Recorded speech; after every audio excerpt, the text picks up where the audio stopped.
We. W-E. I know, cuidado. No, Widad is an Arabian name. Oh, worry, no, it's my pronunciation. No, it is. You are not the only one. Oh, I said Pat. Here. But.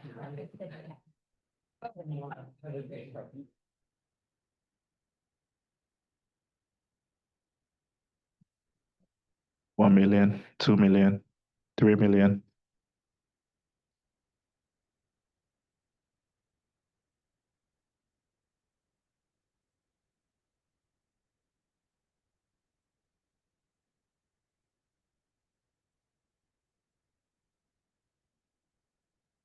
These hearing aids don't really work. Okay,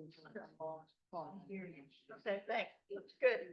Thank you so much. Nice to meet you. My name's Widad. That's not surprising. I donated my time to. That's right. But people showing up at the show. Great.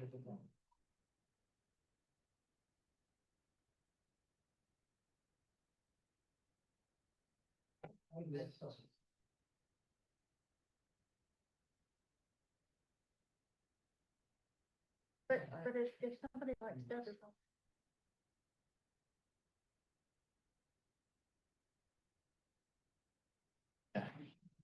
Hey, Ted.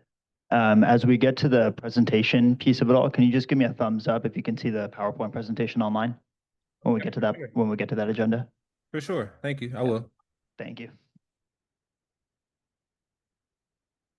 And Ted, you have the magic language to recite when we do the roll. Yes, indeed. You're the best. Thank you.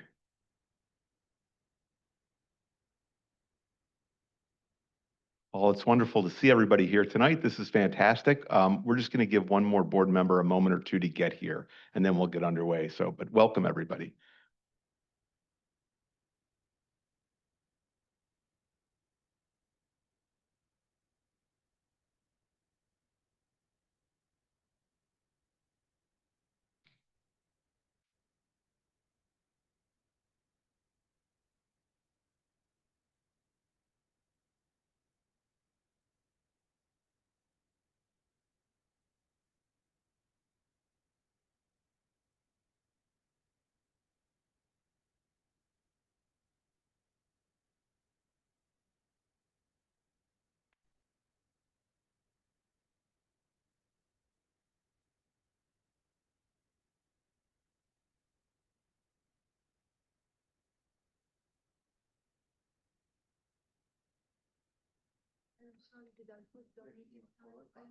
You are totally fine. No worries. I'll make sure that you know.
That's me.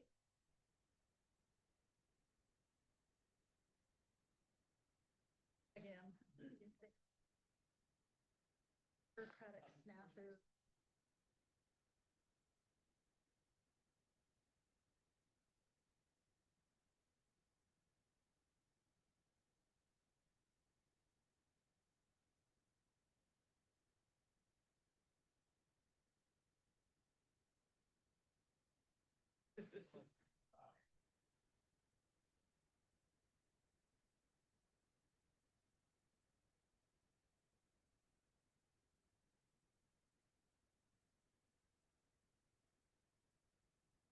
Eric still has to work in that.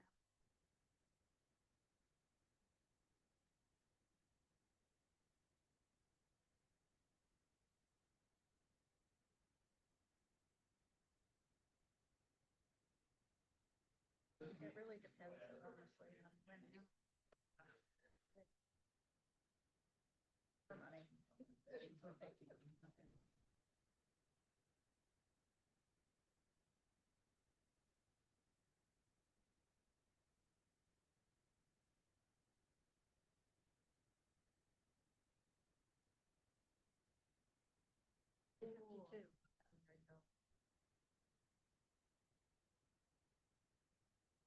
do you live back here?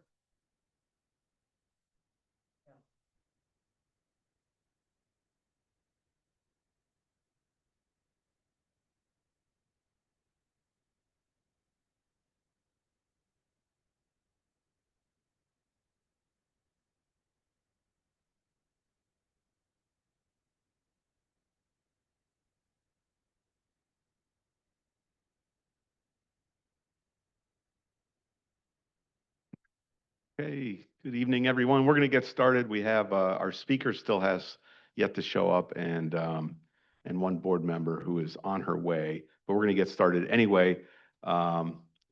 We do something about the traffic, but we're not the traffic advisory board, so.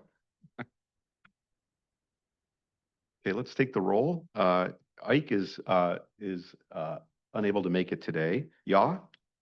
Present. Maggie is on her way. We'll note her presence when she shows up, which shouldn't be that much longer. Lee? Present. Matt? Present. Ted? present. And also, I'm notified in the Privacy Advisory Board that I'll be attending the meeting remotely today due to personal childcare issues. And also pursuant to the Brown Act, I'm disclosing that there are no individuals the age of 18 or older present with me. So it's just me and my kid today, y'all. Excellent. And I'm Tim Blood and I am present. Just a couple of comments before we get started. I just want to bring everybody up to date. First of all, everybody, welcome. I'm glad to see everybody here today. That's fantastic. Privacy is a exceedingly important subject matter that often does not get addressed, both with regard to governments and elsewhere and otherwise. So I'm glad to see everybody here and showing interest in this topic. We have a subcommittee within the Privacy Advisory Board who has been working with the San Diego Police Department on amending the surveillance report for automatic license plate readers and also the use policy for the automatic license plate readers. They have been asking for our help in revising those documents so that they provide better, more informed documents. The process, I think, has been going well. They have been cooperative. They've been open to our suggestions. They will be providing us with those amended and revised documents. They said by today. I have not received anything yet, but hopefully by tomorrow. And then we will be having a special meeting because of the timing of these issues. We have to have a special meeting the first week in November. I will certainly let Seth know when that date is, but it's either going to be the 3rd, 4th, 5th, or 6th. And we're right now just trying to figure out what that date is. And Oh. really quick, SDPD did notify that they will be submitting the documents likely over the weekend or on Monday morning. Okay, Yep. very good. So Thank you. imminently. And in fairness to them, they are trying, we gave them a lot of comments and we are asking for a lot of revisions to both of those documents and they are willing to do that. So, I would gladly allow them the additional time if it means they're going to provide a more fulsome work product. So I appreciate that. Also, as chair, I'm expanding that subcommittee that is dealing with ALPRs to address really the mechanics of how the board is going to review the police department's other surveillance technologies. As we've gone through this process with ALPRs, it has been a learning experience really for the city and for the board and how best to do this. And so I want to apply those lessons learned to get the police department started on these other technologies so we can have, really good full reporting and very effective use policies that we can review and then either approve or recommend against approval to the city council. And so with that, we'll move on to agenda item number 2, approval of the 9/18/25 minutes. Do I have a motion? We do have one public commenter here in person. So Blair Beekman, if you want to come down.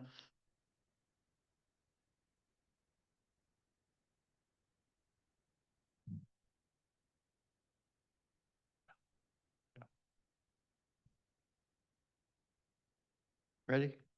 Hi, thank you. Blair Beekman. This is my first public meeting live with new commission persons. Hello to everyone. I thank you for the summary just given. I needed that sort of information. I reviewed the PAB meeting of September 18th, and it was nice in that, thank you for talking about ALPR issues, and I guess the subcommittee process is more working on these items now, that things have not been going as well as they can be, and I hope that there can be listening on all sides about how to improve and better develop policies. There was real important words that, relying on our ALPR future because we're understaffed police-wise, that poses some problems and questions and over-reliance on technology. I think we have to be really questioning these things. And my theme for today is that we always have to be having an important balance that as important as public safety can be, that has to really be balanced with good civil protections and civil rights with the technology we have. And just because we have this important new technology doesn't mean it has free reign. And we have to be really responsible with it and caring and really respect, good civil protections and civil rights things. And I hope we can be, that's a major focus in our considering of public safety. Public safety is all of those things, and we have to have all of these thoughts in the process. Thank you. Thank you. And we do have a handful of people online. Miguel, I see that your hand is raised, so I'm going to unmute you right now. But I don't know if you're, yes. And this is for public comment? This is for public comment, correct? Should we do the minutes first? No, you do. Hello, Oh, am I able to talk or? Miguel, are you going to be making public comment on the minutes or non-agenda? I'm doing it on agenda regarding ALPR. Okay, cool. We'll come back to you when we get to that item. Great, thank you. okay, thank you. Okay, so now do I have a motion for approval of the minutes? I move for approval. Second, okay, very good. All those in favor? The The ayes have it. Also, let the minutes reflect that Maggie fought traffic and was able to make it. Okay, now we'll move on to item number 3, non-agenda public comment. Okay, we have quite a few speakers here in person, and so we'll go first with Wadad Schlott. And Okay. can you remind everyone, it's a 2-minute time limit. 2-minute time limit. You should see your timer right here, My name and is Yao Wadad. will reset the time every single time, so. So thank you, and I'm glad everyone came. That's great. Appreciate it. Hi, good evening. My name is Wadad Shlota. I am an American from Iraq. from Tikrit, precisely the city which Saddam Hussein came from.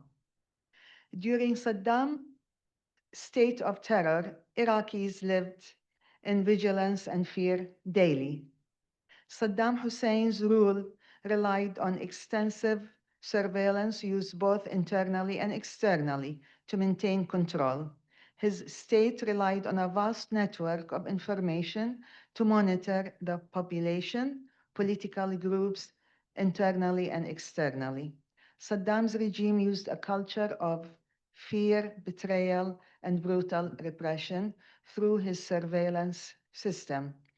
This pervasive surveillance had a wide range of negative consequences and affected individuals, society, and the economy. These impacts included eroding privacy and civil liberties, stifling freedom of expression, and creating a culture of distrust, fear, and being perpetually in vigilance. I came to United States, to this beautiful land of the free, to escape the terror of Saddam's.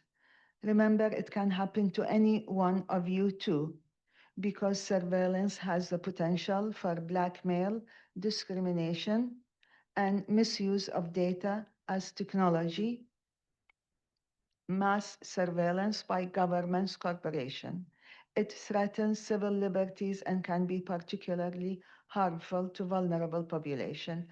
Every day, more US cities are abandoning FLOC ALPR or choosing not to implement it in the first place. It's time for San Diego to shut it down and fund community needs instead. Thank you very much. Thank you. Thank you. Godard. Next, we have Sydney, and then the two speakers after that will be Blair Beekman and Megan Day, if you guys want to make your way down. But Sydney Blaskowski.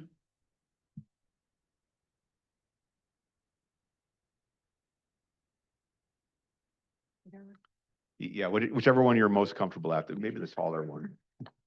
Okay, hi, I'm Sydney. I'm newer to town, so thanks for having me. I guess I just wanted to say, I guess in the day of unregulated AI, I think the implications of where this could go is pretty dark and pretty scary. And this is my first time in the building. I'm really excited to be here. I saw for the first time the slogan of the city, or the finest city. I think if we want to uphold that, we have to lead and think proactively about how we protect our citizens and represent our citizens. And I know this flock contract has been, we're not able to trust them. We know that they've been selling data to ICE, and I think we need to remember who our community members are made of and represent them appropriately. That's all. Thank you. Thank you. Next is Blair Beekman.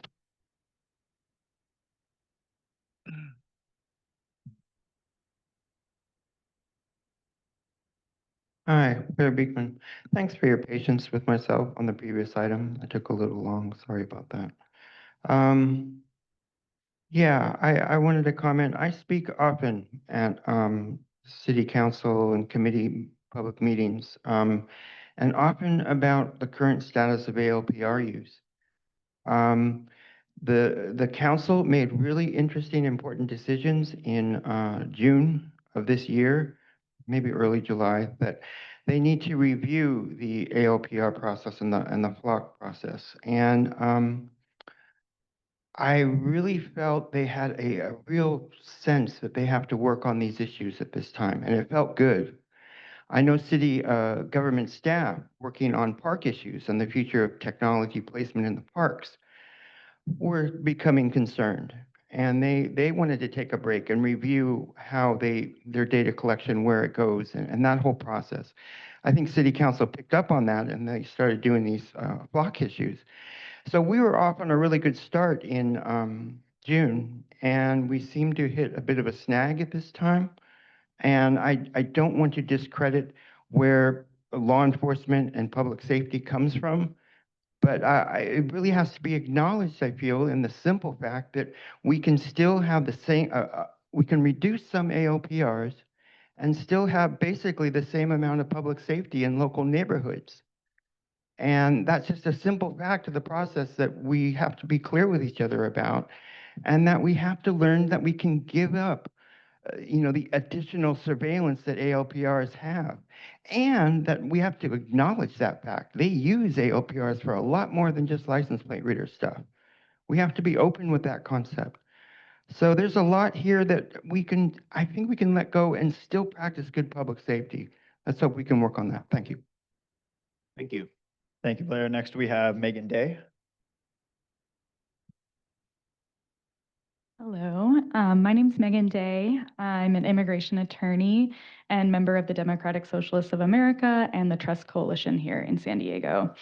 I'm here today to urge this board to shut off the Flock ALPR systems here in San Diego. I represent clients here in San Diego County. Every day, my office gets calls from loved ones of people picked up by ICE, often at immigration or at traffic stops or in their workplace. Our city has been heavily targeted by ICE, and it's only going to get worse. My worry is that this technology is going to be used to track immigrants, and in fact, we know it already has. Flock has repeatedly said they'll fix these issues, but then they keep doing the opposite of what they say they will do. I think it's pretty obvious that we can't trust Flock. I see every day how violent and unjust this administration's immigration enforcement is. It's tearing our community apart, not making us safer. It's also not just immigrants that this impacts. There's been stories about how Flock data have been used to track women who have accessed abortions. I used to live in Texas and before that, Indiana, both states with really draconian reproductive justice laws. We know that this data can be used to track women who are accessing reproductive justice, which can often be here in San Diego. Just given the amount of privacy issues, concerns, access to data that this ALPR system presents, I think the safest option would be to shut it down and end the contract with Flock. I don't see a way around this. Flock, again, has been doing the opposite of everything that it said it would do. So the safest thing is just to turn the cameras off. Thank you. Thank you. Thank you, Megan. Next, we have Hamira, and then the two speakers after them is Lucky and Abdi Malik.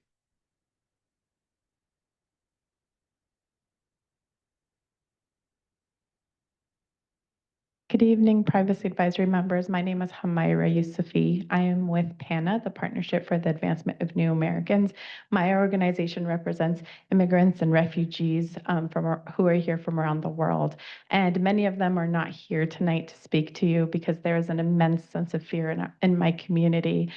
Immigrants are being violently attacked by federal agents, not just on the news in Chicago, right here in San Diego. We are part of a legal rights coalition that is providing legal services to immigrants, and every day we are getting calls from individuals asking us, where's my family? They were abducted while they were taking their kids to school, while they were going to work, while this and that. How do we find them? How can you help? And at this time, when our community is being attacked in this way, it is not the time for us to have ALPR out in our streets. We, as the city of San Diego, has already proven that they are not ready for this technology. They have broken the law. We all know that. They have admitted to breaking the law. And while you sit here and say you work with the police department and they're doing great and working with you, please, who are you working with in our community who are being attacked right now? So please listen to us. This is not the time. We need to turn off these ALPR systems. Flock is irresponsible. They have admitted to having contracts with CBP and ICE, and we have seen that, and we have sent that to you all. So this is the time for you all to act responsibly. I'm asking you to represent and keep us safe. Advise the city council that this is the time to stop Flock ALPRs. It is not the time. Thank you. Thank you. Next is Lucky. Hello, my name is Lucky Aiden. I'm the youth organizer.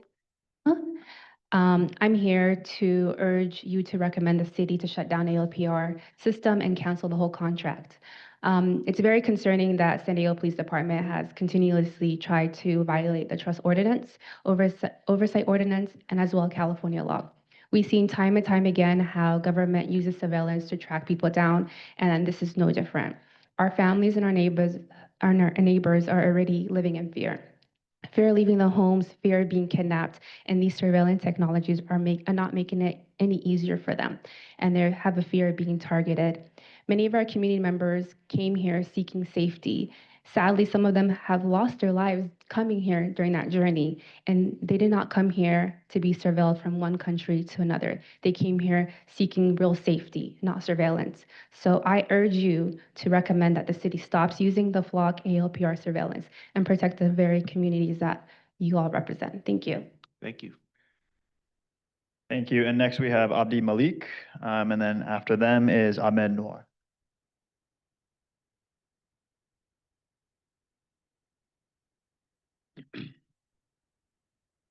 Good afternoon. My name is Abdi Malik, and I'm a City of San Diego youth resident and urge you to recommend that the city shut down ALPR systems and cancel the whole contract. Our community deserves to feel safe, not watched. Surveillance technology only harms and divides us. It doesn't solve the real issues we face.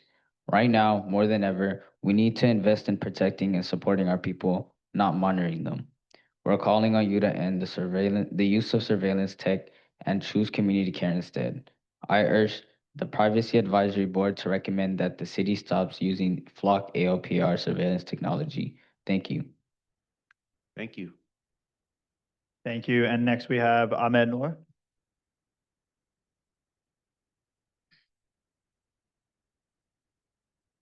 Good afternoon. My name is Ahmed Noor. I am a City of San Diego youth resident and urge you to recommend that the city shut down ALPR systems and cancel the contract. Surveillance technology is harmful to our community members. It creates fear instead of safety, especially for young people, immigrants, and people of color. With the way that things are going right now, what we need most is to protect and uplift our community, not watch it or police it more. I urge the Privacy Advisory Board to recommend that the city stop using Flock ALPR surveillance technology. Thank you. Thank you. Thank you. Next we have Seth Hall, who has time ceded to him from Ann Elliott. So you'll have a total of 4 minutes.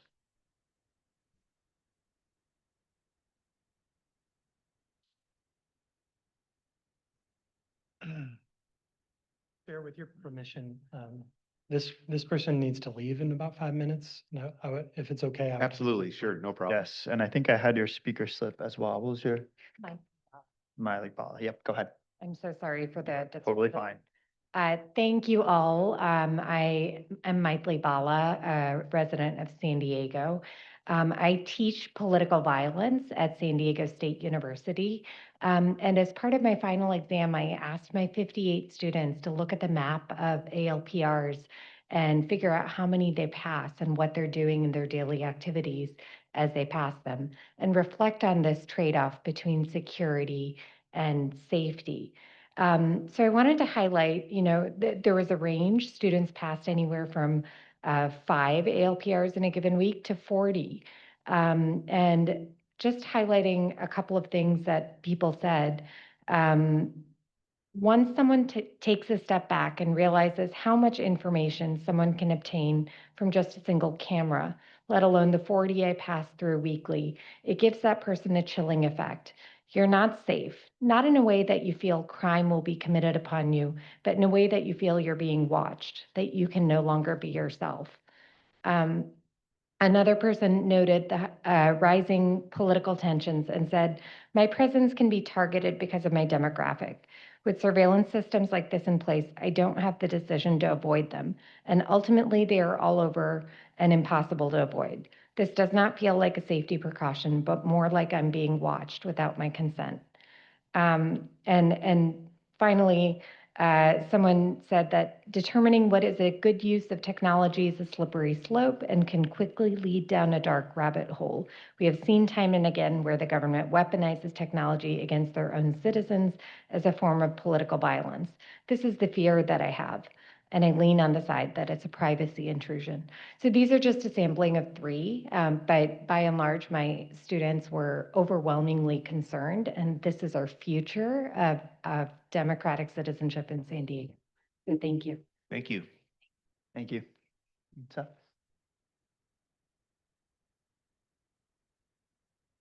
Thank you, board, for being here tonight. As you can tell, the community has turned out here tonight, even though ALPR wasn't on the agenda, because we understand that the board is getting set to deliberate further and then make a decision and a vote on your recommendation regarding the new use policy in November. And we wanted to make sure that during your deliberations, you understand that there is a strong community component that is going on here. I'm sure you're in touch with the police department, and they're a stakeholder in this as well. But oftentimes, as Humaira said, the community is also a stakeholder, and nobody comes and meets with them. Nobody asks them what they think. Nobody gets the real story from them. And so we're here tonight because, we're alarmed by the city's proposal to continue using Flock ALPR. It's in the news. Flock is in the news every day for breaking rules, undermining democratic authority of cities, empowering federal agents to descend on cities, all in favor of enacting a federal administration agenda. And we're alarmed by this, but sometimes it doesn't feel like our city leaders are paying attention. So far, they've ignored very reasonable community requests, and they have rejected the Privacy Board's April recommendation.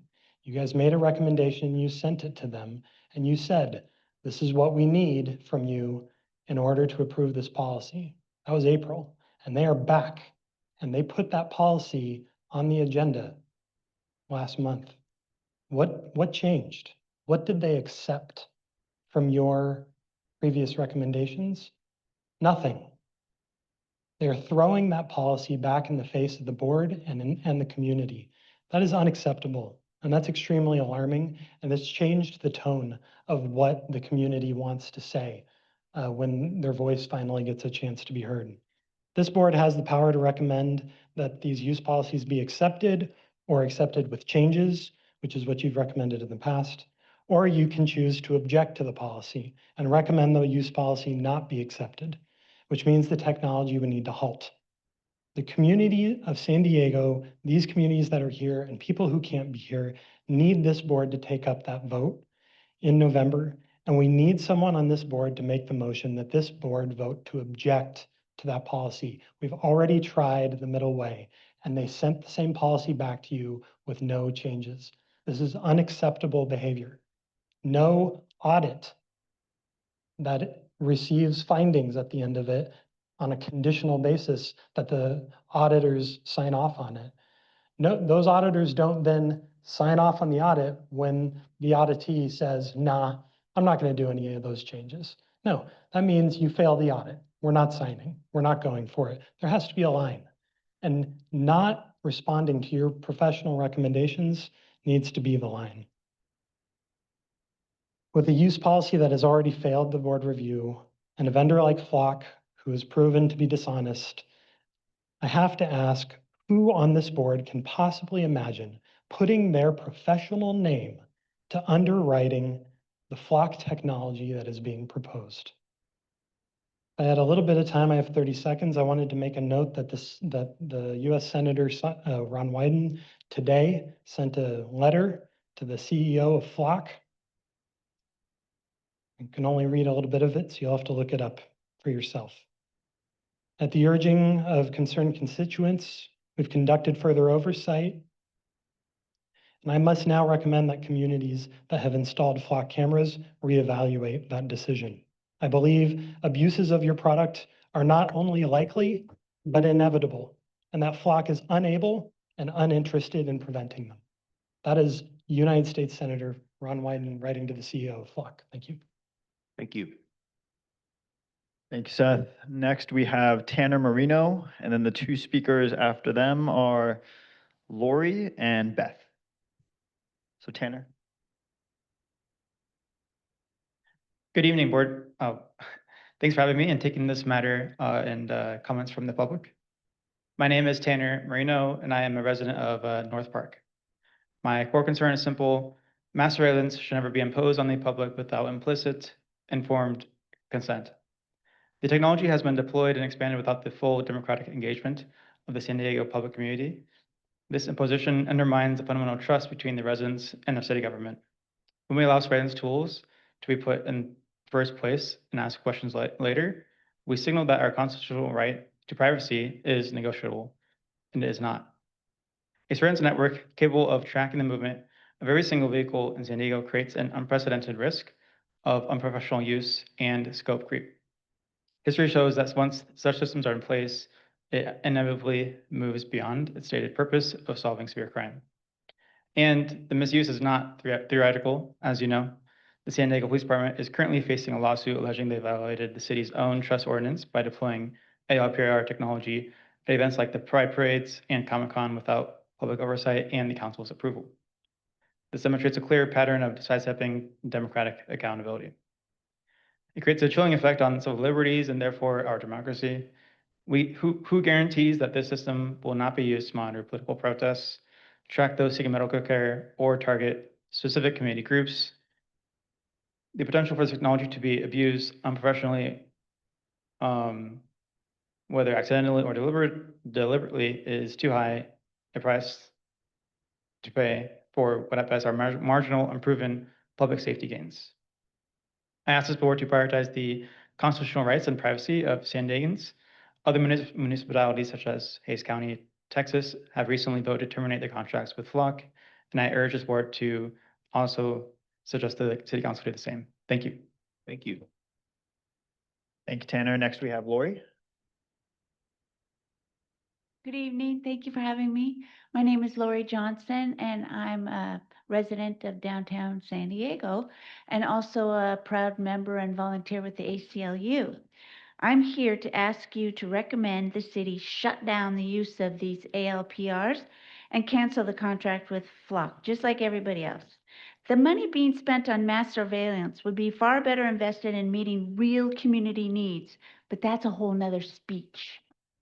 Here are a few reasons why we must end this program. They're a threat to everyone's rights. This kind of mass surveillance violates every person's right to privacy and liberty under both the U.S. Constitution and the Fourth Amendment. It restricts our freedom of, to visit places of worship, attend protests, or seek medical care. As was said before, these systems have been used across state lines to target people seeking legal abortions. ALPRs are used to harm vulnerable communities. It's been disgusting, disheartening, and downright horrifying to watch our Black and brown neighbors treated like criminals, hunted down using ALPR data, detained without due process, and put places their families can't even find them. Many are now afraid to go to work, seek medical attention, or send their children to school. Is that what our city wants to support by continuing this contract with Flock? Continued use of ALPRs will destroy our public trust. Allowing San Diego Police Department to keep using these systems will permanently damage community trust. SPD has failed to comply with both the letter of the city trust and the spirit of our city's surveillance oversight ordinance and the state law. Please do the right thing. Recommend that the city shut it down. You have impressive speakers come here. I think it's wonderful. Thank you so much. Thank you. Thank you, Lori. Next, we have Beth. Hi, my name is Beth Givens, and the surveillance state can creep up on you bit by bit, kind of like the allegory of the boiling frog, if you're familiar with that. One of the fair information principles that is instructive here is this: information that has been collected for one purpose shall not be used for another purpose without the consent of the individual. I attended one of the community meetings before the launch of the so-called smart streetlights, and I think the discussion there is quite appropriate here as well. The main concern of the attendees at the one I attended was function creep, the violation of that fair information principle that I just cited. Yeah, there are some guardrails placed around the city's implementation of the ALPRs to avoid function creep and other abuses, but with a feckless city council and a mayor, those guardrails are of little use. The only solution that I can see is terminating Flock's ALPR contract, removing them altogether so they cannot be used abusively. This is what the citizens of the Illinois city of Oak Park did. And if you're not familiar with that, it was a 3-year endeavor, and you can visit their website. It's Oak Park, Illinois, and see what they did. 2 other fair information principles relevant here are transparency and accountability. I have a feeling you know what the fair information principles are, okay, but I'm happy to expound if you wish. They form the basis of all good privacy laws and policies. And yes, the city must stop paying for FLoC and transfer those funds to much more community-centric, progressive, positive services like libraries and parks. Thank you very much. Thank you. Thank you. Next, we have Ramses. Sorry if I mispronounced that. Hi, my name's Ramses. I'm pretty sure you guys are on our team. Like, I'm pretty sure you guys don't want us to have LPRs. I hope that that's true. But as for city council, like a few months ago, they brought this up and they said they were gonna put it to a vote. Since then, they haven't really talked about it. And the other day at an event called PolitiFest, it was an event put on by the group Voice of San Diego.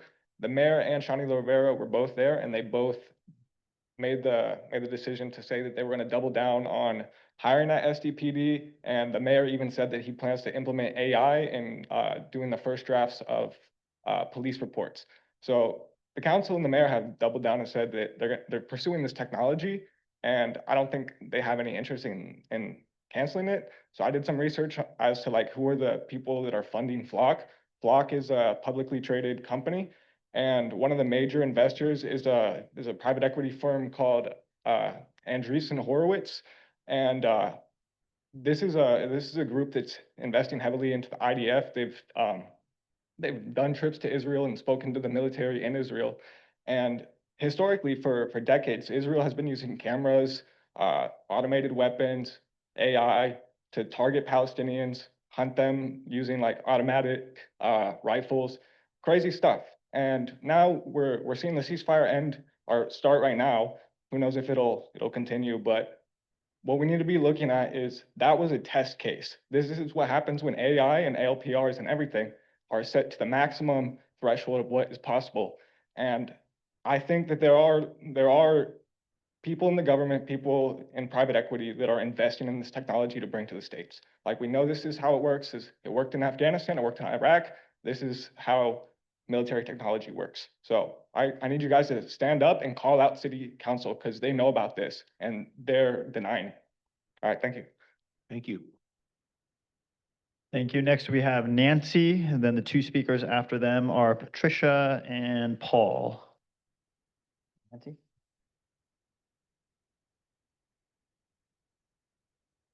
Thank you for being here. My name is Nancy Relaford. I am a resident of District 3 and a member of Showing Up for Racial Justice, who are members of the Trust Coalition. Everyone has said so many things that I wanted to say, which is wonderful.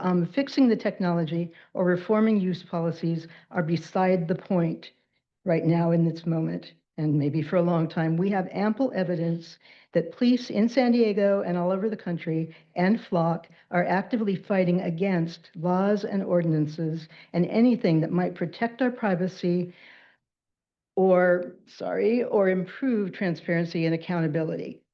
My career for 25 years was in library public service. Libraries value user privacy as the highest priority of the profession. When the Patriot Act came out, which you might remember, requiring libraries and bookstores to hand over any and all borrowing or purchase records, the library profession reviewed what data we were keeping and stopped collecting or retaining any records that weren't critical to the core mission of lending materials and getting them back. This was radical, and we were called hysterical librarians by the government. But not collecting data is really the best way or the only way to keep it from creeping, to keep it safe. Please reject this policy and recommend that the city pause or shut down use of Flock ALPR unless and until it can be proven that the police and Flock have both the will and the ability to protect our privacy. I don't believe that's the case now or maybe ever. Or otherwise, if they can prove objectively that the cost is worth the benefits, which has not been done, then maybe begin thinking about how it can be used responsibly. Thank you very much. Thank you. Thank you, Nancy. Next, we have Patricia.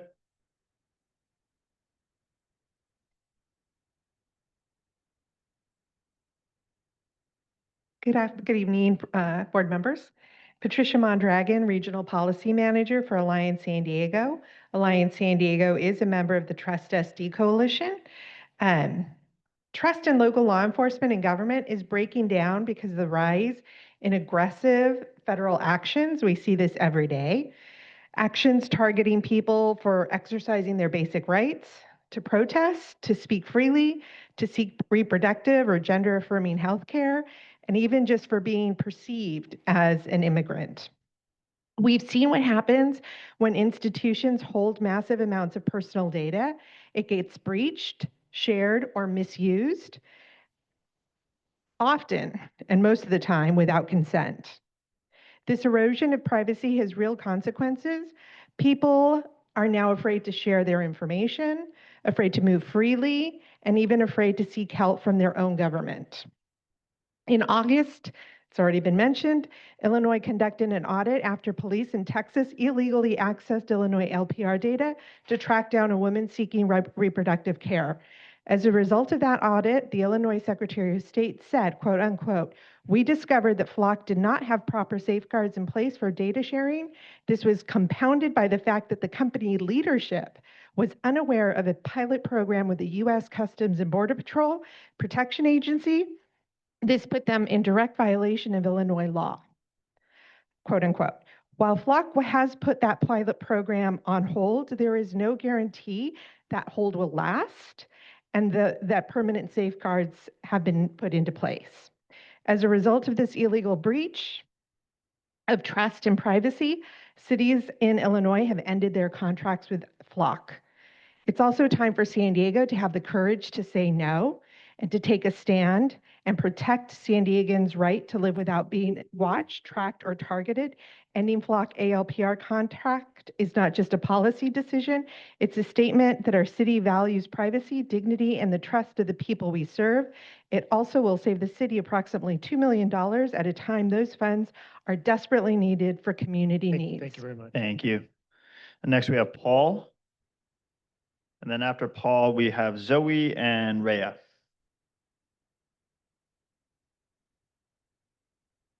I've got all types of names people call me. Khalid and Paul are the two positive ones, and I guess I wrote down Paul today. So Paul, otherwise known as Khalid Alexander, Pillars of the Community. I was one of the original members of the Privacy Advisory Board. Lee, it's good to see you. And I remember when one of the most important conversations we had was around whether or not we have a right to privacy when we're in public. The police said emphatically, we do not. That's not based off Supreme Court decisions. That is something that's still on the air. And that was one of our major conflicts from the beginning. The idea that you have to get a warrant in order to put a bug in somebody's car or in order to follow them around is the law. These ALPR things are a loophole around the law. You can follow where somebody goes, when they go, when they leave. You can track them around without having to get a warrant. That's not constitutional. The other thing that I think is important for us to understand is that the relationship they have with the Privacy Advisory Board, and the reason we're having this conversation, is not just because they're nice people. They broke the law. The state attorney general said, you have to have this, you have to change things, and then they decided to reach out to you and build that relationship. One of the reasons they have a relationship is because they have to. The other reason is because they get paid. I know you all spend hours and hours and hours without getting paid. Everybody who showed up here tonight, none of them are getting paid, but the police are literally paid to speak to you. They're paid to speak to you because they want you to think that they're the good guys. They want to get whatever they want. But the real test isn't whether they're working with you. It's when you give a recommendation, do they go around your back, work with the mayor, and work with council members to get whatever they want? Please, we have people who are here, community members that are here, because they have historically been abused by police, and we really need you to stand up and support what the community is asking you to do. Thank you so much. Please have the cities shut down ALPRs. Thank you. Zoe?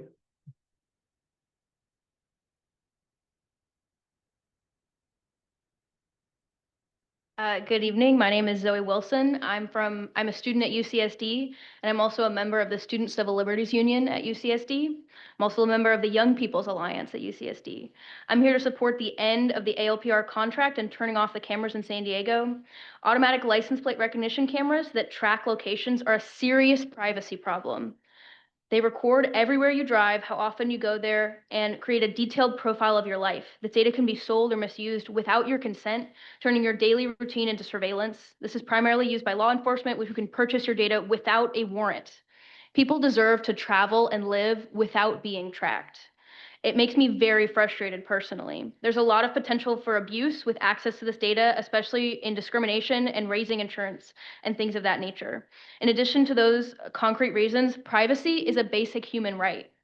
Having privacy also reduces fear and manipulation. Like, how would you act differently if you knew you were being watched? You would become less of yourself. That's terrible.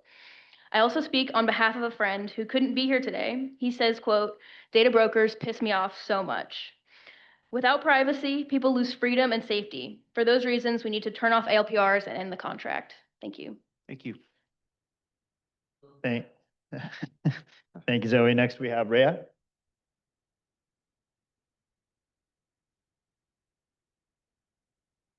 Hi, I'm Ray Aurora. I'm also a student at UCSD. I'm a first year. I've never done this before, but I just think it's too important not to speak about. In the current horrifying moment, when we witness immigrants being dragged out of their cars and disappeared without warrants or due process, abortion seekers being tracked across the country to justify criminal charges, and peaceful protesters being labeled terrorists, it's just too dangerous to our communities to continue collecting ALPR data that we can't or won't protect. Over 99% of our personal vehicle location and activity records collected by LPR are never related to any crime, but they are all stored just the same and can be accessed and searched and shared in more ways than we know. This puts every one of us at risk. In the interest of true public safety, please recommend that Flock LPR program be stopped. Thank you. Thank you. Thank you, Rhea. Next, we have Tora. Then after them, we only have 3 speakers left here in chambers. That will be Jay, Daniel, and Michael.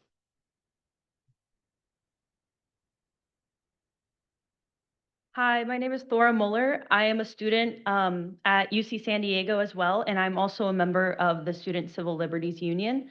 And I urge you to reject SDPD's smart streetlights and ALPR proposal in its current form. I'm very concerned that SDPD have continually tried to sidestep or simply violate the trust surveillance oversight ordinance, as well as California law as it applies to automated license plate readers. Over 99% of our personal vehicle location and activity records collected by ALPR are never related to any crime, but they are all stored just the same and can be accessed, searched, and shared in more ways than we know. We now have documented incidents of SDPD misrepresenting and hiding their practices regarding the sharing of ALPR data with ICE. There is also ample proof that Flock Safety has been misrepresenting their own practices regarding data security and has in fact been quietly sharing data with their big federal customers, including ICE. Please recommend that the Flock contract be canceled and Flock cameras removed. Thank you. Thank you. Thank you, Thora. Next, we have Jay.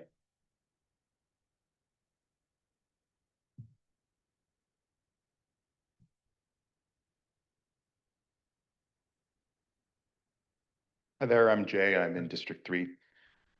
You have a right to privacy in public with respect to your movements as a whole. This is a foundational thing of the United States Constitution and Bill of Rights. Noticing you in public is different than AI surveillance without a warrant. Government is not infallible. I suspect the civil rights movement would have failed if these surveillance technologies had existed at the time. Activists were considered adversaries of the state. Would the American Revolution have succeeded? Would we exist as a nation if the British had automation to surface suspicious behavior, trace the movement of individuals and associations of people that they associated as the enemies du jour? Regardless of how we run our program, we are seeing federal intervention in local law enforcement. And our data is not California resident. Flock is based out of Atlanta, Georgia, subject to subpoena and coercion by the federal government. As others have pointed out, several cities across the country have already terminated their ALPR contracts, partly for this reason. SDPD has already broken the rules despite dozens of community meetings promising they wouldn't, just as the community predicted they would break the rules. It appears that this is an ungovernable technology. Thank you. Thank you. Next person is Daniel Alejandro. Good afternoon, everyone. My name is Daniel Soria. I'm a student at UC San Diego. I'm here on behalf of the Student Civil Liberties Union at UC San Diego. And I'm here to recommend to you all, urging you to shut down Flock ALPR systems. Simply put, I think we voted for the members of this council because we believe that you stood for a party that would have stood up against the rise of fascism. And I think right now what we're seeing with these technologies is that they enable the current existing federal immigration apparatus, and that's harming us. It's harming the communities that we come from. It's harming our neighbors. It's harming our businesses, and it's harming the character of our city. So for that reason, I would implore you all to recommend that the city stop using Flock ALPR surveillance technology. Thank you very much. Thank you. And the last person will be Michael White.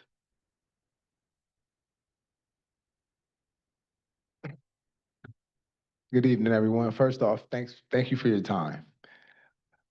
I think everyone here, I'm with Pillars of the Community, and I'm a member of the Trust Coalition as well. I think everyone here has pretty much said, everything. I'm from District 4. I've been not trusting the police. I've been knowing that they say they're gonna do something for this, and it ends up being for that. And now it's everybody seeing it. They already broke their contract earlier. They said they was gonna do something and didn't live up to it earlier. I mean, I don't care what I'm doing in life. I don't want to be monitored constantly. Who wants to be seriously, we're not pandas in the zoo, seriously, and that's on any aspect. If you're doing anything illegal, if you're not, who wants to be followed around and tracked? The police they terrorized my community by dragnets. Now they don't have to do that no more. They just sit back and watch cameras and catch you 2-3 streets up, and then 3 police cars is behind you, and you trying to go get your kid some milk or something. My son, he's 4. He does not like the police at 4 because he's seen them drag me out the car for my window tint. And, they didn't search me, but they dragged me out the car and handcuffed me, but only because his car seat was strapped to the back seat. But it's bad when the kids don't even like the police. And it's bad when you have all these District 4, we've been though. But now you got all these other community members that, it's all about moral backbone at this point. Thank you. Thank you.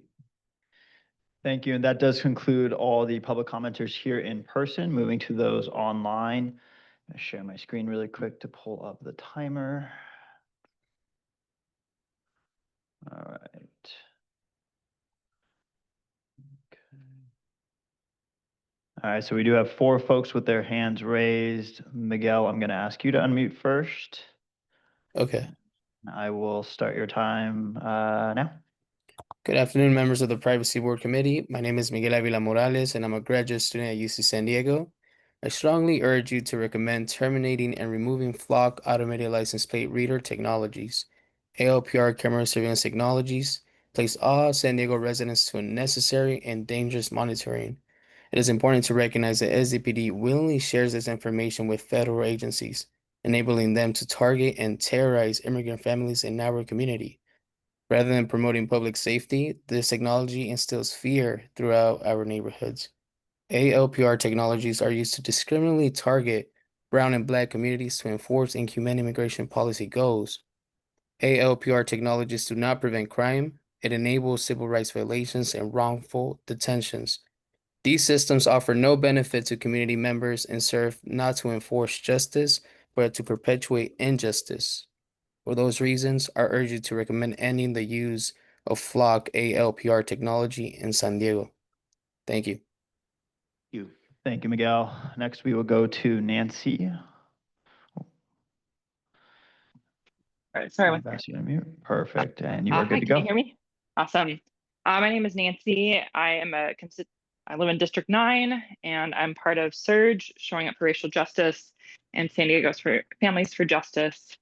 Here with the Trust Coalition to ask for you all to be brave and recommend that we ditch the Flock ALPR system.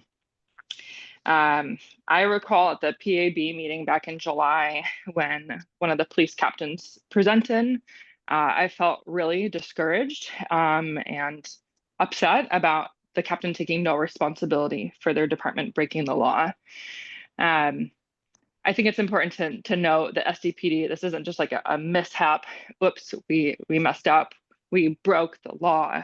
And if I, at my company, am using a technology and I break the law, there would be consequences for breaking the law. If I work in healthcare and in homeless services, and when there are data breaches, those are a big deal. So my question here is, what are the appropriate consequences for SDPD? Additionally, if I'm going to pay for a device or a service like a surveillance technology that's supposed to be secure and it doesn't do that time and time again in city to city across America, I'm going to ditch that contract because it's not serving the function that it's supposed to do. So with that, I ask you all to be, advocate for us to get rid of that $2 million contract so that City Council can put that towards the things that do make us safer, like libraries, Parks and Rec. It would be great if we could get some Sunday library hours back. Thank you so much. Thank you. Nancy. Next, we're going to go to Doug, and then after Doug, we have Matthew and Dee. Doug, I'm going to ask you to unmute now. And you're Thank good you all to go. so much. I really appreciate it. Good evening, Privacy Advisory Board. Thanks so much for having us all here. My name is Doug Dunphy. I'm a resident of District 3 in the city of San Diego. And I urge this council to reject the Flock smart streetlights and automated license plate readers, cancel the contract. I've seen a number of articles about how California police are illegally sharing the license plate data with ICE and Border Patrol. And hearing the conversations here has me even more concerned about the police's involvement with utilizing this resource. Even if the police didn't want to share the information, I think Flock is going to get that information from the cameras and send it to ICE to harm our communities. There might be some lawsuits, but while all that's getting settled, people living in San Diego are going to get hurt and are being hurt by this technology. We've seen these really terrible videos of masked plainclothes ICE agents taking people and leaving children and family behind. They aren't going after dangerous criminals. They're going after anyone they can get their hands on. And I think that this technology just helps them get their hands on more people. So in the interest of public safety, please recommend that Flock program is stopped. Thank you so much for my time and for your time. Thank you. Thank you, Doug. Next, we're going to go to Matthew. Hello, can you hear me? Yes. Yep. Okay, great. Yeah, hi, my name is Matthew. I live in District 3, and I second the sentiments we have heard to stop using automated license plate reader technology. Just a couple things I'd like to add. A point on budgeting. We've had to fight to have basic services like libraries, parks, and bathrooms stay open. Therefore, we can't be spending money on things that hurt the community. And that's how we need to be looking at an entire city budget and an entire police budget. And then one other point, another speaker brought up a good point about the mayor's intentions always already being clear.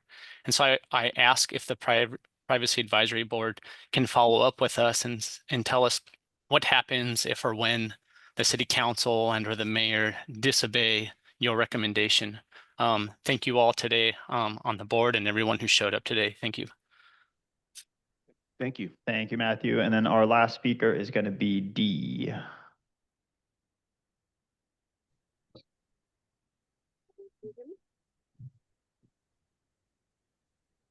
D, are you there?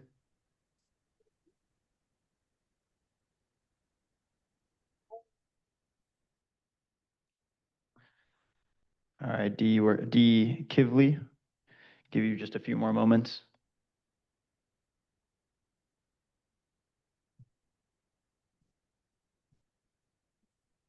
Okay, D, we are going to move on, but if you end up being able to figure out your mic, you can just raise your hand again, and we'll call you. Thank you. And Chair, that does conclude non-agenda public comment. Great. Thank you very much. And again, everybody, thank you so much for coming and speaking. I really appreciate it. Stick around too, because we have our next agenda item is a speaker. Now, one note that I do want to make, when we do receive those draft revised and amended surveillance report and use policy, I will ensure that San Diego Trust gets a copy of those, and we will probably post it online as well. We as a board have to work within the bounds of the trust ordinance. The trust ordinance has specific questions, specific prompts that must be answered by the agency here, the police department. Specific comments related to what the police department does in response to those prompts is very helpful to us. It breaks it down. Some of it's technical, but it's very specific.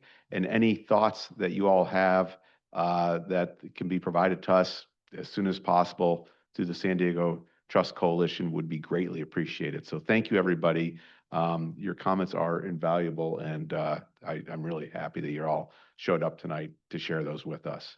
I'd like to next move on to item number 4, and that is going to be Cesar Mares. Cesar, are you all set with the PowerPoint? Is everything? So come on up, get yourself comfortable. So Cesar is a saint. He has been helping us, helping the Privacy Advisory Board. He recently was employed by the city of Portland, a much smaller city than the city of San Diego, that nonetheless has a staff of privacy professionals. Cesar is a privacy professional who has worked in government to help agencies utilize their surveillance technology appropriately, and has helped form policies and procedures to make sure that happens.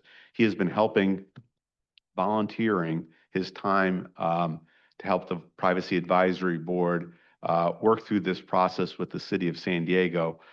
So I first of all want to thank you very much for all the time, all the hours you have volunteered, and hopefully continue to volunteer. And we have asked him to come here and make a presentation about working with municipalities to get them to not just the police department, but all agencies with surveillance technologies to overcome the surprisingly difficult task of getting them to get a handle on their surveillance technology, on their data, and making sure that that data is used for very limited purposes. There's no mission creep. It's deleted as soon as possible, and are just aware of the fact that what people have in their files can be used for ill purposes. So without anything further, Cesar, if you'd like to add more to introduce yourself, please go ahead, but the floor is yours. I don't think your mic's on. Push it. Hold it up. All right. Yeah, sorry if my tardiness kind of threw things off. They didn't at all. You came in early, actually, before you came up. So you are actually early. So don't worry about it. Cool. Yeah, so I worked for the city of Portland as a privacy analyst. And before I arrived there, they were already doing work on surveillance resolution, facial recognition ban. So, you know, I'm not a trailblazer in any way, but I did help with privacy impact assessments, and I'll show you what went into that to kind of hedge our risk in terms of, sharing and misuse. Cool. So just want to go over what San Diego departments face, what the board faces, and give a overview of a general privacy program, and then describe Portland's privacy program, and then hopefully give some takeaways to the board. Yeah. So departments, in order to comply with the trust ordinance, they need to draft surveillance use policies and surveillance impact reports, and then send those to the board for their review. And then additionally have a community meeting in the like city sections. What are they called?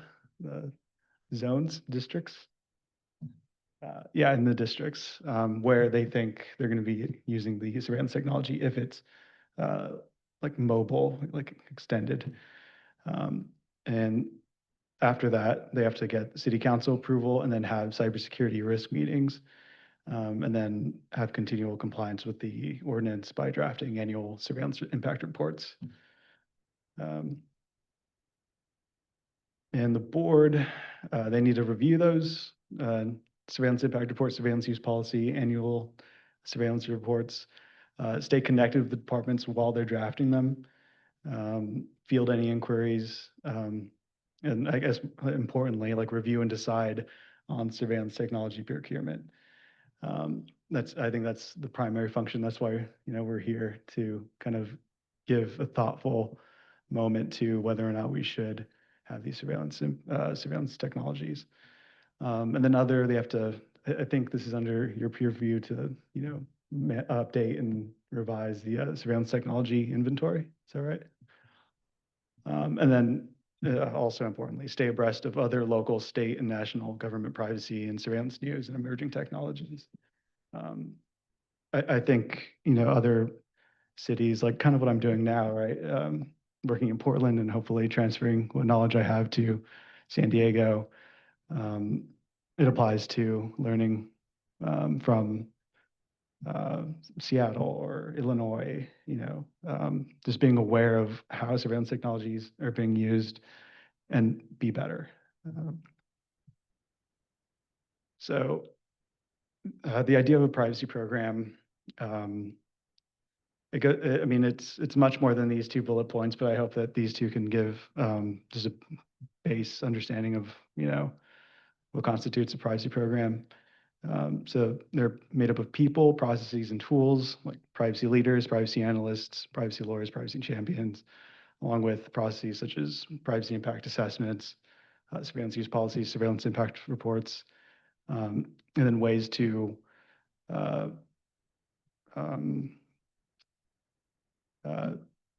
apply language to contracts, as well as deal with privacy rights.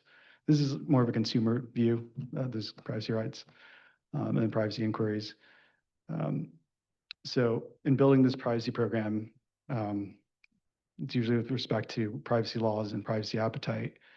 And privacy appetite leans from minimal viable product to above and beyond. So minimum viable product is you're just meeting the bare minimum. You need, I don't know, some avenue for people to inquire about their data, maybe to comply with the GDPR, you need a DPO, things like this. And then for above and beyond, you're looking at, the future prospective kind of view where there's certain laws and you have to look past those laws and anticipate where law can come up, like regulations, legislations. And so in the city, we're not really covered by any state privacy law. We may be covered under HIPAA.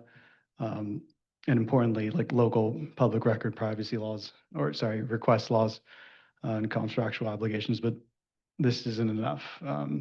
it's almost necessary for local government to develop a privacy and surveillance law.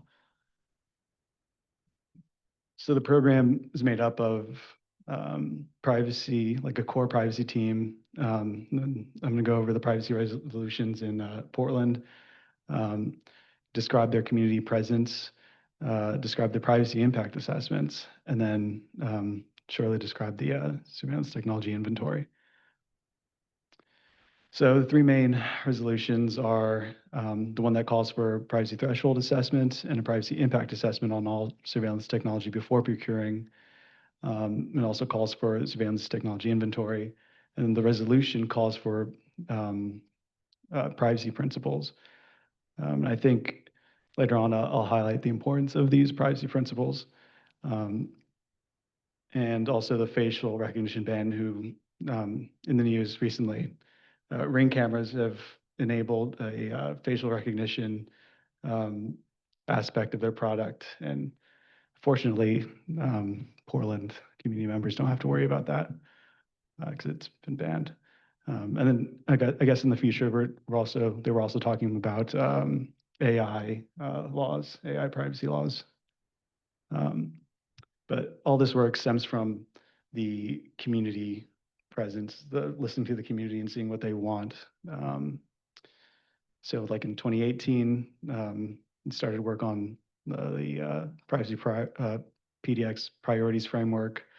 2019, they were working on the privacy information principles. In 2022, they banned facial recognition. And all of this was stemming from meetings like this, or just normal, like going into a room, inviting people and talking about it in a very like grassroots kind of way. Here's another example of the kind of grassroots meeting. We sent these out on our website. Fun fact, I actually made that one, Responsible AI flyer, I guess. And here's a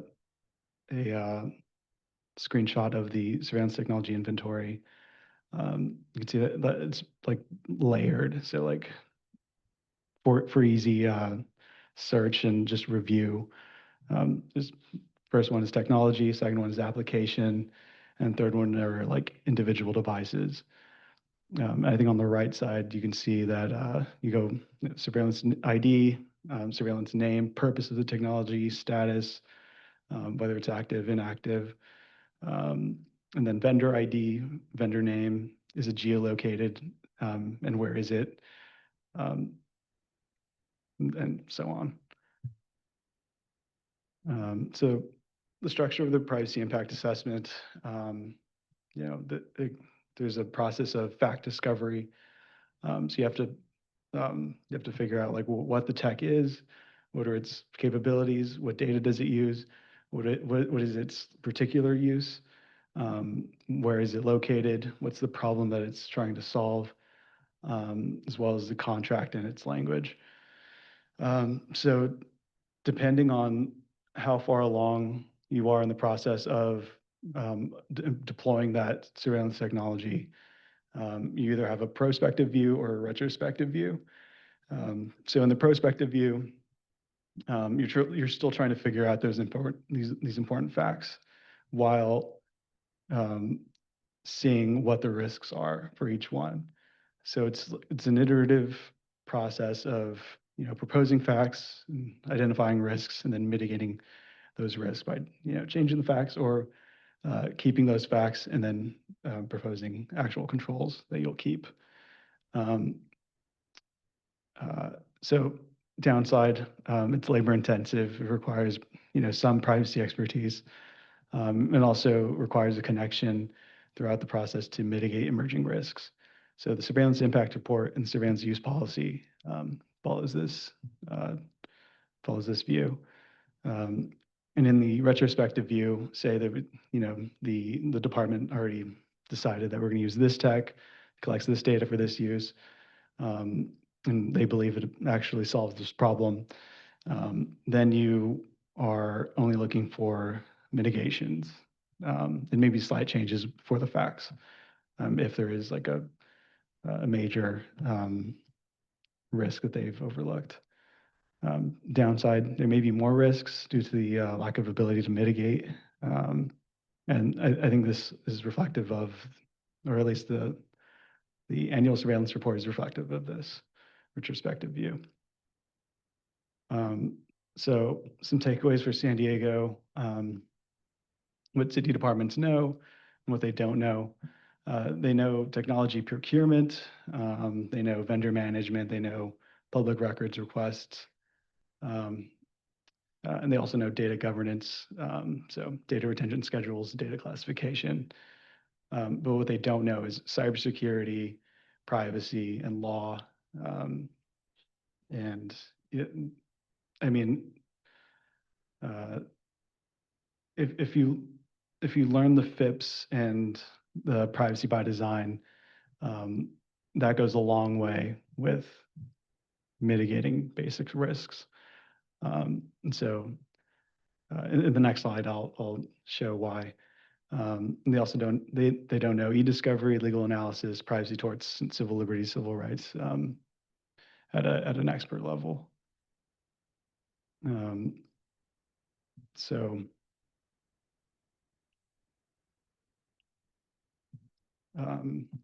Yeah, so sorry, I can see my notes, but I'm going to try to remember them. So there's a gap. There's a huge amount of labor. There's surveillance use policy, surveillance impact reports, 56 of them just for the San Diego Police Department alone. So we need some kind of division of labor. And I want to suggest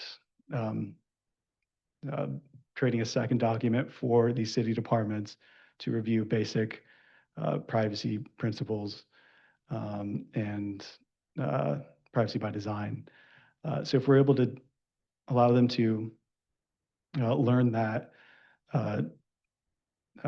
cover the basics, and then send them up instead of having you guys work with them throughout the whole process, which could take months. For all these other for all the departments, it could take months. So if there's a way to, upskill these folks and also bring in, additional city staff or volunteers or contractors to divide this work. Thank you. Thank you very much. And the power, yes, thank you. Thanks for your time, Susan. The PowerPoint presentation is on the Privacy Advisory Board's website under the meeting tab. And actually Lee raised this, and I think it's a great question. So in Portland, does Portland use ALPRs? Yeah, but they use it for parking. They haven't procured Flock. They have not procured? I don't think so. So they have ALPRs, but they have not procured Flock. That's right. Okay. And we can have public comment, correct? Yes, we do have one speaker here in chamber. So Blair, if you want to come down. And I don't believe we have any other speakers here in person. I will let you know if we have any online. Okay. Public comment can also be questions for Caesar.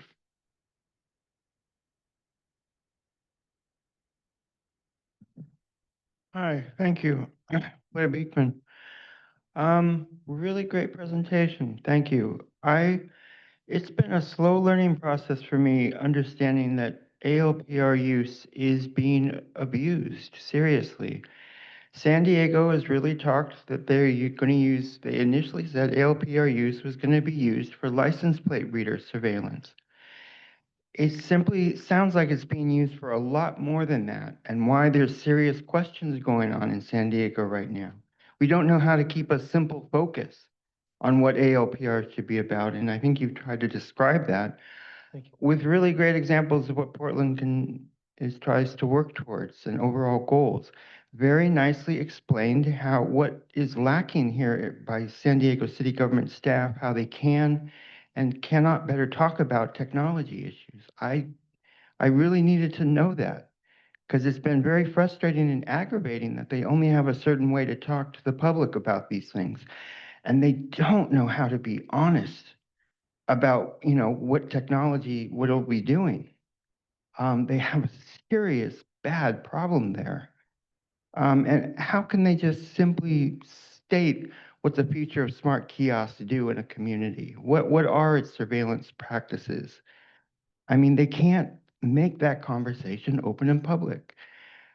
We have to make those conversations open in public. And I'm learning a lot, how we talk about our ALPRs. The more I hear, I'm really prepared to that we don't really need that many, if any at all. Just an overall picture of how do we view our issues with balance and view public safety and civil rights together and have that conversation fair and open. Good luck. Thank you. Thank you very much.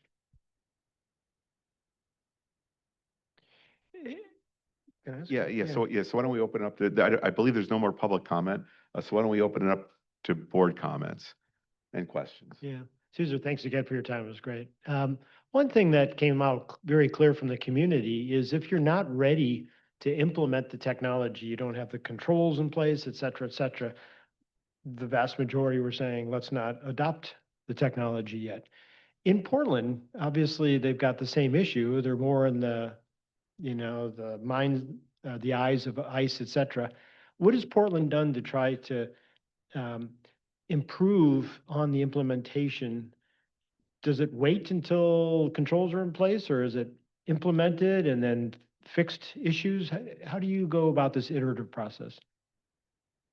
Yeah, the ordinance in Portland doesn't prevent them from actually deploying it. So we may catch it early, and then we can identify risks and mitigate it, and then publish the PIA. It doesn't require them to mitigate those risks before deploying it. But we hope they do. Okay. Yeah. No, that's.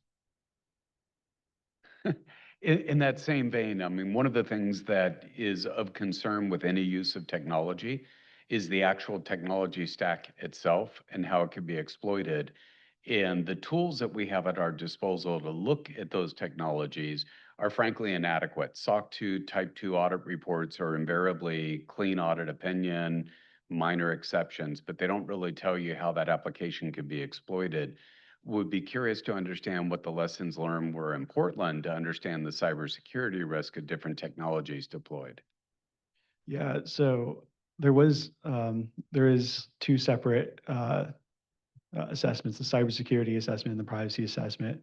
And there was very little overlap, so I can't speak too much about that. Thank you, Caesar.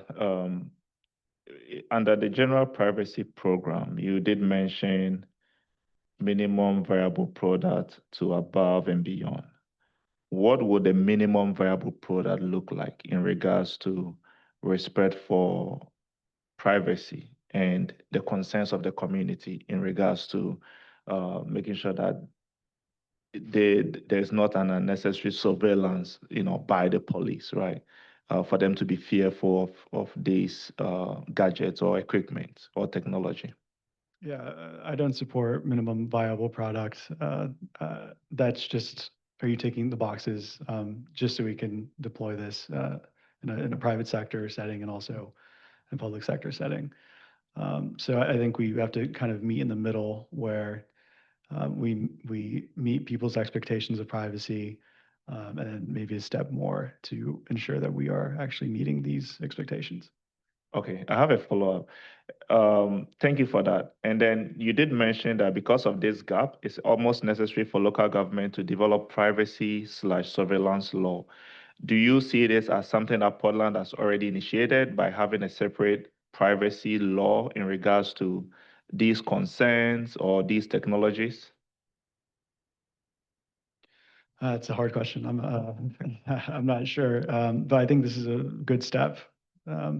I would push forward for maybe like privacy impact assessment, maybe a light one for them to, for departments to correctly identify risks.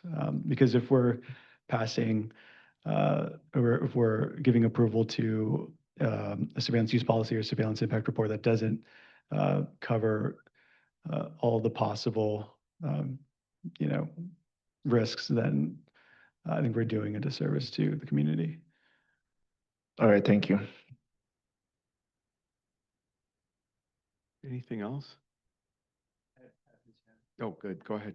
Thank Oh, you. I'm Hi. sorry, Maggie. Go ahead. Just, if I leave it pressed, will it stay on? That's my only question. No, that's not my only question. Hi, thank you so much for this presentation. It was really instructive, and it made me a little bit envious of Portland's privacy program. I don't mean to put you on the spot, but my question is, can you think of an episode that you could discuss with us where the privacy risk of a technology in Portland couldn't be mitigated, or when something was risky enough or had enough community outcry that the technology was shut down or removed?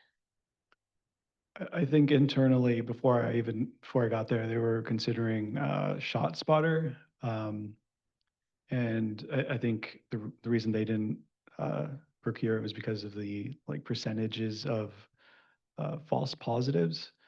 And I think the percentage was like 5%, but then compared to the number that they projected of calls and, you know, police being sent out to neighborhoods, that would be like 1,000 or so. Don't quote me on that, but too many to be acceptable. So that's one example. Another example comes to mind is the waste management team in recycling wanted to put surveillance cameras on top of like trash trucks to notify individuals of incorrect recycling. So like a trash bag in the recycling bin. And they wanted to like snap a photo of it, and then send that photo to the household or the apartment complex. And you can imagine, you know, what's in that photo. Is there any way that we can give people control over that photo? And as far as I know, I think there's blurring, but then there's going to be a photo. Like as far as we have for mitigating that risk of like a pill bottle prescription in it or some other kind of illicit thing in the recycling. Yeah, that's all we have.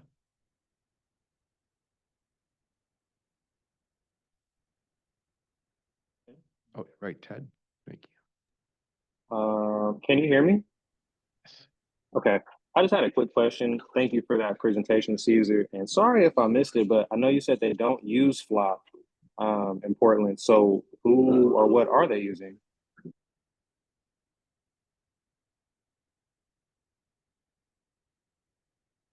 I'm forgetting the company, but I think it's lower risk. They're using it to notify parking officers of like a car that hasn't paid. So I think there may be a few companies that probably do that. And just to follow up, do you know if those would be local or statewide companies, or would it be a global company like Flock? I'm not sure. Yeah, I think there were. Oh man, you know, I would direct you to the privacy impact assessment on it. I'm forgetting. I think it was in 2024. Yeah, hopefully that helps. Sure, thank you. Yeah, go ahead. Yeah, last one, I promise. So you did mention face recognition ban, where, you know, they're banning face recognition. And you did mention that Ring cameras in Portland don't have this new function. Is the new function as in the Ring cameras, which almost everybody have in their houses, does not block or does not ban the facial recognition, right? So which means it's accessible via facial recognition. As people walk towards their front door, it's able to recognize who they are. Is that correct? Also in Portland? No, the facial recognition ban bans private companies from using it. But they have that technology, except it's banning them from using it. Yeah. So in regards to ALPRs, recognizing for now license plates, we do know technology advances pretty quickly. Do you foresee, I'm sure, this is a very big question. Do you foresee in the future where it's able to identify more than just license plates and it might include facial recognition? And with regards to APIs, they might be able to integrate other technologies that can be able to pick up on people's faces and connect them to some sort of, data that pulls up their record and able to show somebody sitting on a screen somewhere all the facts, if there's a warrant, if they have tickets, if they have towed cars or domestic violence abuse information on their record. Do you foresee that being possible? Yeah, I think that's possible. Maybe some agreement with Amazon, and I think police have that information. So you just need some connections, and there you go. So with regards to this, right, I'm just trying to pull the community for them to see the extensive nature with which technology can really advance, right? Technology used to advance every 18 months. That was like 15, 20 years ago. Now, in 6 hours, right, it can shift from a very obsolete, non-essential technology to something more advanced with integration of artificial intelligence. Just for us to be aware. Thank you. I appreciate that, Caesar. Good. Any other board comments? Okay, I do want to just, if anybody so chooses, whenever they talk to any city council member, the mayor's office, to urge that they look into hiring for the city of San Diego a professional privacy staff that would actually be doing full-time the job that we are trying to do, sort of part-time, not quite in the capacity that we're really appointed to do, because we desperately need a professional privacy staff, I believe. So Caesar, thank you very much. I very much appreciate it. And everybody who showed up today, thank you very much for coming. Motion to adjourn? Not yet. Not yet, okay. No, I have a question, actually not a question, but a comment on the process. So there's actually a pretty wide variety of opinions in the city about the use of ALPR, smart street lights, et cetera. And I want to make sure that we're giving proper time to the final report. So we had a number of comments in the reports. I think the police department in our meetings have done really well to address those comments verbally, but we haven't seen the writing yet. And I really want to make sure that when we get the report into the public hands, that there's comments coming back that we can use for our final decision. Does that make sense? So we've got our next meeting is going to be the final meeting where we have to decide, right? Yes. So the process, and this is not by my doing. This is and it's not ideal at all. The process is that the police department will give us the revised and the amended documents, the use policy and the surveillance report. We will have a short amount of time to look at that. The committee, the subcommittee that I referred to earlier, is going to look at those materials, provide additional comments to the police department, additional things that we want to see, presuming there are, I would imagine there will be. And they will have a short amount of time to accommodate those requests. And then they will present the final report to us, and then we will be presented with the final report and have to vote on it. That is far from ideal, but that is unfortunately the process, which is why it would be fantastic if, as soon as we receive the reports, the revised and amended documents from the police department, and provide those to San Diego Trust Coalition, everybody can look at those and provide, particularly the whole board, their views quickly, so then the committee who is dealing with this can internalize those and incorporate those views with our individual committee member views back to the police department with the hope that they will include those comments. And then based on those documents, we will follow then the ordinance and then do our assessment of those documents and ALPRs through the prism of the trust ordinance. But we're not going to have a lot of time to do it. It'll be crunch time, unfortunately. And then we have to, during the meeting, well, I want to come up with a draft, not a draft recommendation, not the part of the recommendation that says yes or no, but some background on what we've been able to look at, what I think the limitations are, and this would be a draft document that the committee would come up with and then would present to the public and the board members in advance of the meeting, with the idea being that would be a document that we would then edit during the meeting and then vote on a recommendation, insert that recommendation into that document, yes or no, whatever it is, or with conditions. And then that would ultimately be the recommendation of the board for those documents. So I think it's important for the community to watch the website to look for these documents. Yes, And- absolutely. And then our questions, et cetera, because I want the community input, because if we don't hear it by the next meeting, that's it. Right. It will be vital, and it's got to be through the lens of the trust ordinance. That is our mission. We have to follow the trust ordinance. So in formulating comments, do it through that prism. It's a lot more helpful to us, and that will be helpful. And then obviously, then it will also be presented to Public Safety Committee, the City Council Public Safety Committee, and ultimately the City Council. The public obviously has an opportunity at both of those committee hearings to also weigh in as well. You know, we just make a recommendation. We don't actually have a voting say. We just can recommend yes or no, and our recommendation can either be accepted or ignored. Which reminds me of one other thing. I do think that the power of our recommendation is going to be not just our say so, but our written product and on how well we do evaluating it through the prism of the trust ordinance. And so that's why I really want input from everybody, so we can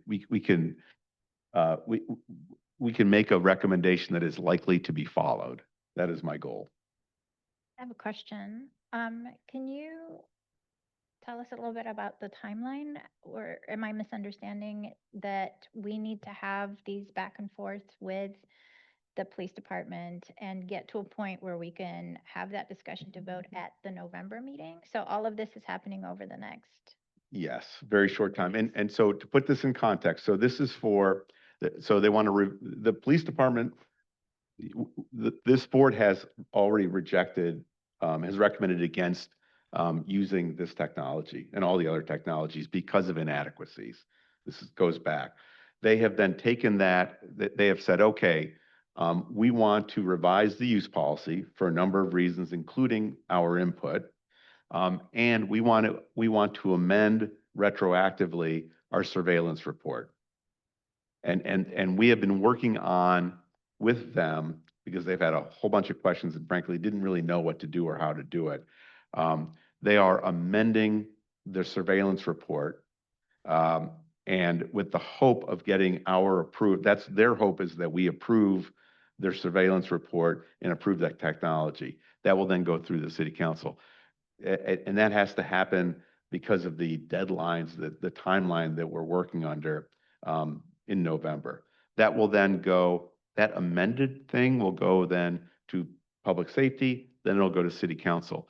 When we're all done with this, as crazy as all this sounds, and I know it sounds crazy, we will start this process all over again for a new year's worth of surveillance reports on all of San Diego Police Department's surveillance technologies.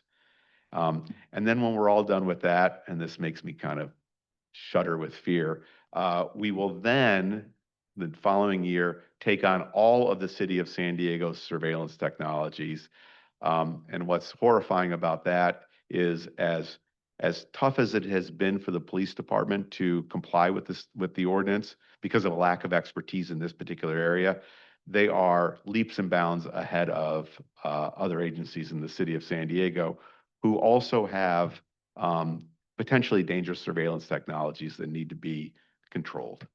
Yeah, 2026 will be a busy year since we only have until September of next year to approve all technologies. You also get them in big batches like you did with PD.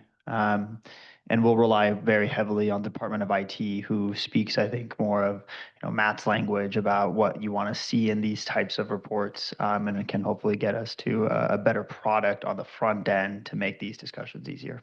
And the approach, and we'll see if it's a good approach or a bad approach. The approach that we have taken is to focus on the ALPRs, because those are a difficult, complex technology that really runs, that it runs straight into the privacy, civil rights, civil liberty issues.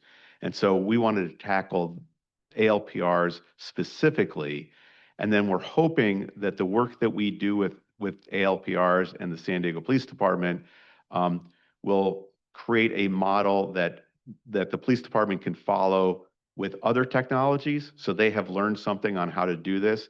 And then that model can also be used by other city agencies and departments, so that we get a much better work product right out of the box when surveillance use policies and surveillance reports are provided to us, both by the police department and then also with the other agencies going forward. That's our hope. And so we're going to continue to work on that, which again is why we need a professional full-time privacy staff, because normally a privacy staff would be, knocking on doors and making phone calls and spending their day working with people within the city to make sure that these agencies know what to do, what's expected of them, and they have the time to gather the information that's needed to provide these reports. But we'll do the best we can. And I believe next year there's going to be a bunch of requests for drone technologies. And so that is going to be a fun one. Yes, right. So something to think about, that, one, I think very legitimate question is, if the city does not have the infrastructure to determine whether or not they are meeting the requirements to keep people's privacy intact and meet civil rights and civil liberties requirements, should these technologies be rolled out? Because isn't it a cost of these technologies to have a paid staff in the city to make sure that these privacy issues are accommodated? I would suggest that they are. That is part of the cost of having these technologies, and it is a gaping hole in the city of San Diego. With that, I move that we adjourn. Do I have a second? Second. All those in favor? Aye. Thank you very much, everybody.